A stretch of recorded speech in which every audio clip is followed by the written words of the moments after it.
Railway জেটিতে এসেছি, দেখছো এখানে কি সুন্দর সিনারি। ওই সিঁড়ি দিয়ে নামলাম, নেমে এখন আস্তে আস্তে যাচ্ছি। এই রাস্তাটা অনেক স্লিপ খেয়ে পড়ে যাবো নাকি ভয় লাগছে, তাও এসেছি ভিডিও করার জন্য। এই যে দেখো অনেক নৌকা দাঁড়িয়ে আছে, এগুলো হচ্ছে ফরেস্টের নৌকা, বিভিন্ন রকম আইল্যান্ডে যায়, এখানে পাবলিককেও নিয়ে যায়। কত সুন্দর দেখো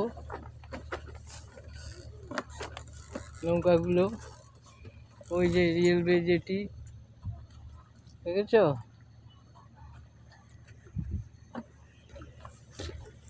আমি হাঁটছি, এখানে একটু স্লিপ লাগছে, যদি পড়ে যায় ভয় লাগে। তাও ভিডিও করছি। দেখো এই যে দেখো নৌকাগুলো,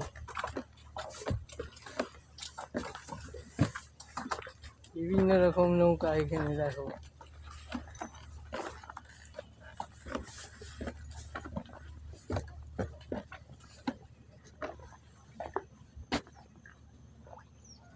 এই যে দেখো নৌকা, এখানে পাহারাওয়ালাও বসে আছে, পাহারা দিচ্ছে।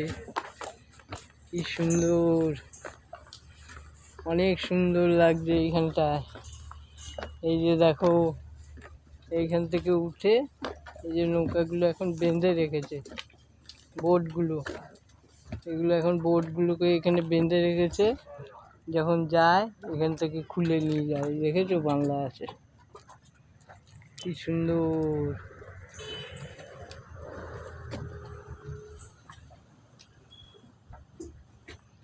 ওই যে রাস্তা, সিঁড়ি দিয়ে আমি নেমে এলাম এতটা, তা এখনো পুরোটা যাই নাই, এখনো যাচ্ছি,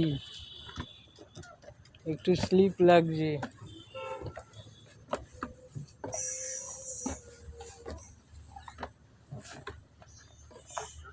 এই দেখো এই যে কত নৌকা বাঁধা আছে, নৌকার আকারে ছোট ছোট বোট।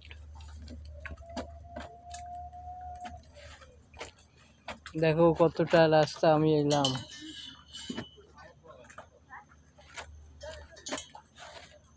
কতটা রাস্তা এলাম আমি, দেখেছো? খুব সুন্দর জায়গা। তোমরা যদি ডিগলিপুরে ঘুরতে আসো, এখান থেকে রস আইল্যান্ডে যাওয়া যায়। অনেক সুন্দর করেছে সরকার এখন, আগে এরকম ছিল না। আমি তো অনেক বছর আছি এই নর্থ আন্দামানে, আগে এইরকম ছিল না। এখন নতুন নতুন সব ট্যুরিস্টদের জন্য করেছে। তোমরা যদি কেউ ডিগলিপুরে আসো, এই জায়গায় অবশ্যই আসবে, দেখবে কত সুন্দর চারিদিকে, কি সুন্দর মনোরম পরিবেশ, অনেক ভালো। দেখেছো বন্ধুরা? টাটা, ধন্যবাদ ভিডিও দেখার জন্য। আরেকটু দেখো নৌকা বোট দেখে নাও।